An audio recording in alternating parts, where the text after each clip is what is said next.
thưởng của giải đấu với dàn cầu thủ cao 1 mét, trên 1m90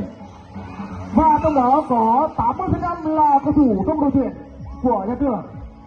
với các cầu thủ nam thân nữ tú rất đẹp và rất sáng, và có những cầu thủ rất chuyên nghiệp và đánh bóng rất là hay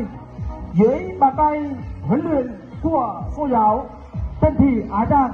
đã mang về chức vô địch rất quý giá, rất ấn tượng và rất thuyết phục cho tập thể lớp 9B. Mời đội trưởng của lớp 8C bước lên phía trước một bước, đứng ở giữa,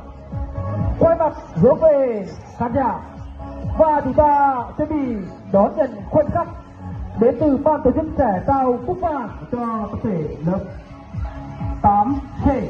10 chúng ta đến với nhau.